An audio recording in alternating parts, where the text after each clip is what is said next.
And what this person is saying, when they were younger, they had vivid dreams of their family house on fire and witnessing a UFO. These dreams are still very vivid, and in their research, they sense that they might be significant encounters. They're saying that they know they've been in contact with ETs, and they feel close to remembering, perhaps even Bashar himself, which is one reason they feel such a strong pull to join this transmission. Any insights you might provide that would be helpful in this situation? This is indicative of communication with hybrid beings in the dream state, in the altered reality state. The house on fire represents the idea of what you're going through now in terms of breaking things down, burning things up, going from an old cycle to a new cycle, allowing the old systems to fall away, to burn away, and new systems to be put in place for your world and your reality to be refreshed and renewed. So the idea is that you are going through this transition. Sometimes it will be represented in a negative way, such as the burning of a house, but nevertheless, it is representative of a clearing, of a letting go of an old way, burning the old ideas out and allowing new ones to come in. So the idea is of a clearing and a preparation and a laying a foundation for a new structure, a new reality to take place in which contact can occur more easily. That is the communication that was given symbolically. Nice. This person is saying in LA, her son and she spotted two silent triangular shapes with distinct circles in each corner, flying in the night sky from their hot tub. A friend's photo of a similar craft later led me to Bashar, raising questions about the origins of what they saw. Yes, well, hybrid ships. Again, there's a lot of traffic around your planet. When you expand your consciousness, especially in a relaxed state, such as you achieved in your hot tub, a meditative state, your senses can then become more keenly aware of things that are going on around you that might have been invisible to you before until you allowed your vibration to raise by being in a more meditative state, which then gave you the ability to see some of the traffic that is moving around your planet all the time, especially the hybrid ships, since they are very close to the vibration of open contact, since it is the hybrid children that will be coming to live among you. Okay, and here's another one. This person says, I had a fascinating flying vehicle encounter in October of 2023 in New York City. It happened around 7 a.m. in Manhattan near the 14th Street Union Square area.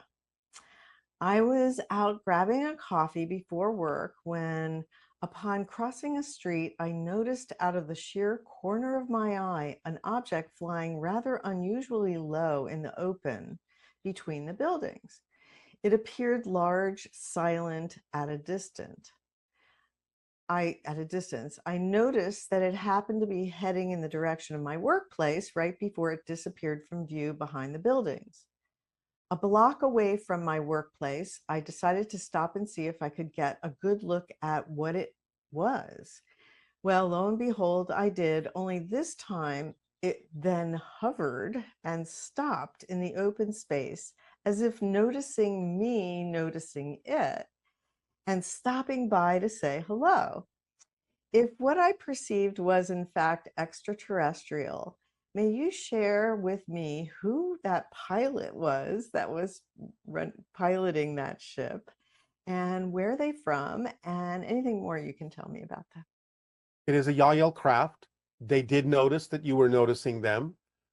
Having the coffee is symbolic of waking up, and they were basically recognizing that you were waking up enough to be able to perceive their ship, which was out of phase with your reality, and yet you saw it anyway.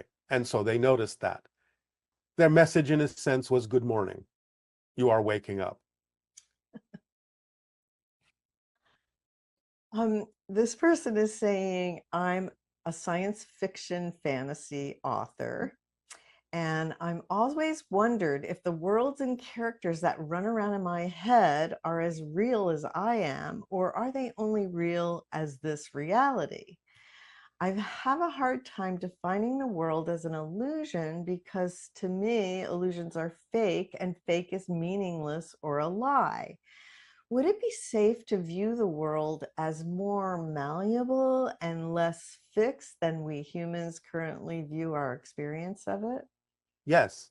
And again, you can have a different definition of the word illusion. It is not meant in the term to be fake.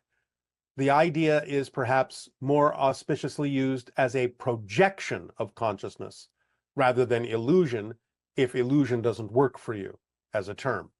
So a projection of consciousness can still create a virtual reality for you, and the meaning in it is what you put into it. The experience of it is real, and it gives you lessons, it gives you knowledge, it allows you to expand, it allows you to learn, it allows you to grow. So in that sense, the so-called quote unquote illusion is useful as a tool, if you think of it that way, but perhaps it would be easier for you to use it in the term projection rather than illusion.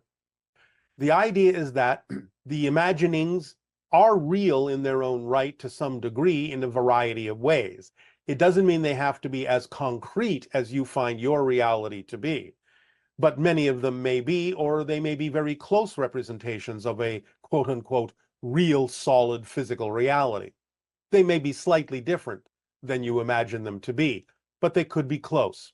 Nevertheless, everything is real in some context, even if it's only real as a story.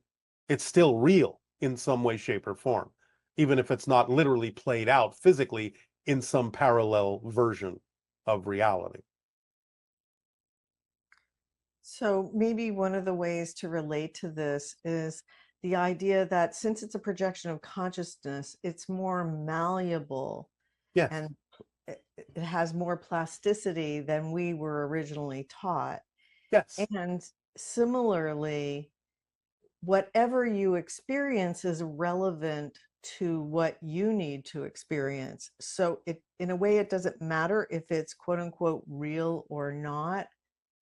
Like, for example, they found that if a person observes another person being hurt in a way that is designed to make the person think it's happening to them, their subconscious cannot distinguish between what is really happening to them and what they are just simply observing. yes, but you are choosing a very complex psychological example that is beyond what this person was intending. The idea is to look at it more from the science fiction point of view. For example, in your Star Trek, you have the character known as Mr. Spock. As we have discovered, we have never found yet the idea that beings that look exactly like them, what you call the Vulcans, physically exist, but the representation of Mr. Spock is that he is a hybrid. Hybrids exist. The idea of what you call the non-interference directive, the prime directive in Star Trek, where certain civilizations that have not evolved to a certain point are allowed to evolve to that point before they are contacted, that is an actual thing that exists in many civilizations, including ours. So the idea is that there can be a mix of things that do have concrete reality to them, physically speaking. There can be some things that are real in the sense that they are symbolic representations of other concrete realities, though the representation itself may not be literal. And there are some things that are simply literal as stories. And that doesn't make them any less real because they are real stories, but they're not necessarily concretely, literally real in the physical sense that you understand physical reality experiences to be. But anything you can imagine in some context is real because you cannot imagine non-existence. You just have to be able to discern the context of the thing that you're talking about to know the difference between something that exists as an actual concrete physical reality and something that exists as an idea that's still real as an idea, but is not necessarily concretely literal. Although I have to add the caveat that in spirit, anything you imagine can be created, literally exactly experienced as if it is physically, concretely real. So you can, in spirit, conjure up Mr. Spock, literally. And a being can take that form for you and represent it for you, and you can interact with it as if you are interacting with a literal being that is known as Mr. Spock. But that's taking place in an extremely malleable reality, such as spirit, where anything you can imagine can be manifest out of spirit material, so to speak. But it is not literally physically concrete in the way that you're experiencing physical reality now. But it will be as real as you imagine it to be, and will be the product of another kind of level of consciousness interacting with you. And in that context, just as real as anything, because the interaction and the experience will be real. It's fascinating. Yes. And this person is saying they would like clarification on these two seemingly opposing ideas. One is that everything is a reflection of ourselves. And two, I hear you say sometimes to not take people's reflections personally because it has nothing to do with you. And it's just a part of their own journey. Can you clarify that? Yes. Remember that you are experiencing your version of other beings. It doesn't mean they're not real. It's just that you're creating your simulational representational image of them and interacting with that. So what you are interacting with is your creation, but that doesn't mean you've created the actual being, the actual consciousness. The consciousness is real, and you're interacting with a real consciousness, but you're interacting through the filter that you're capable of manifesting that is the best representation of them that you manifest out of your own consciousness, out of your own energy, as an interface, so to speak. The idea of the second part of the question, read that again. The idea that if someone the second person says something like your socks are orange and you know your socks are not orange. Yes. So you don't take it personally because you know it has nothing to do with you and it's part of their journey. All right. Well, this is about discernment, because the idea is that you can always listen to what someone has to say and decide for yourself whether or not their advice is something that you do need to apply. And that's why they have been attracted into your reality, because there is a lesson there for you. There is information there that would benefit you if you applied it in your life. But you also get to discern whether or not that's true. And therefore you can, if you are honest within your own self-investigation, know the difference between whether or not somebody that's been attracted into your life and says certain things to you is actually having information that would benefit you, or whether you simply have attracted them to be of benefit to them in some way, shape, or form, by understanding that what they're saying to you is not your issue, but theirs, that you could perhaps help them with by giving them another alternative way to look at what it is they are going through. So they're still in your life because you attracted them, but you may have attracted them to be of assistance to them in changing the way they're looking at things, rather than them having information that would benefit you. But you have to give yourself the opportunity to decide which it is. You have to have honest self-recognition and self-awareness and self-discernment as to whether the information is for you or for them, or maybe both. Okay, and this question is about assisting those in despair. How would you help someone who says that he or she wants to die? This person says they work every day with people who have lost their illusion in life. All right. We're going to keep this very simple. Tell them to lie down on the floor or on the bed, close their eyes, and say they are ready to leave, and have them count to 10. If they can still open their eyes when they get to 10, they're not ready to leave. They are here by choice. And if they truly were done with their lives, they would have left. They would have died in that moment. That's all it takes. You don't have to have any other kind of assistance if you're really at your timing to leave. So if they can still count to 10 and open their eyes, That's their first clue that they're not ready to leave. They have not finished what they came to do. So that's an easy way to tell whether you're ready to go, whether you're really ready to die, whether you're really ready to wake back up in spirit, or whether you feel you still have something to do in physical reality that can then give them the sense of looking for what that is, finding their passions, finding their interests, not being so hard on themselves, not judging themselves so harshly, so negatively. Stop treating themselves so badly and start waking up to the fact that they are aspects of all that is, that they are beautiful, that they are creative, that they are loving and loved, they are supported unconditionally, and what they say goes.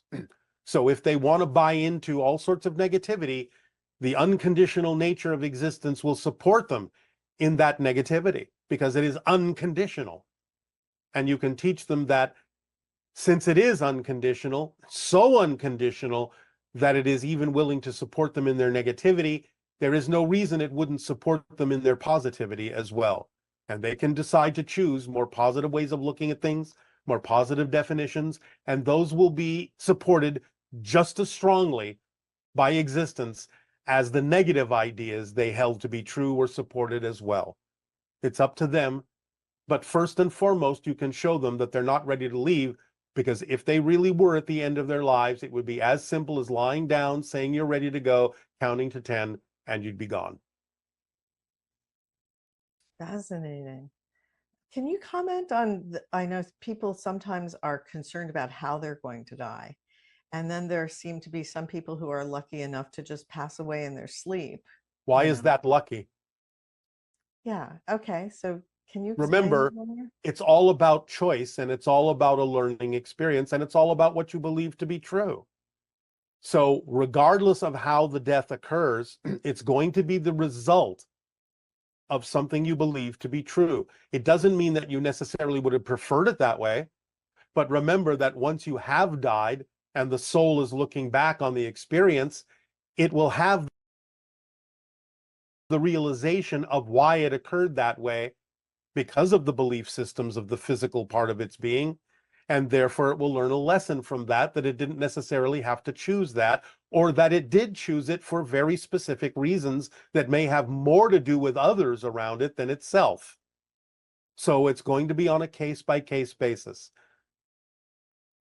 So does that also mean that people who are like reaching the age where death could potentially happen, and they decide they want to program themselves that whenever their timing is, that it would be in a certain way that wouldn't be painful or something like Possibly, that? possibly. Again, it depends on how deep they dig into their belief system, how they're willing to learn the lessons they chose to learn, the challenges they chose to face in this life in a different way. They have the option of doing it that way, but that implies that they've learned something about their ability to create their reality. And that may be the whole point. Okay. And so people who have a lot of fear of death, there seems to be two parts to it. One of them is the idea that actually, this is coming from the near death experiences. People have this wide variety of experiences, but it's all really based on their belief systems, right? At first, yes. But again, initially, when the belief system manifests, when they are non-physical, they still get the opportunity to decide whether or not they prefer to continue to experience that or change it. And again, in non-physical reality, if they decide to change it, the change will happen instantly with no time lag. So they will learn immediately that it was the product of their belief system as to what they experienced upon the moment of their death.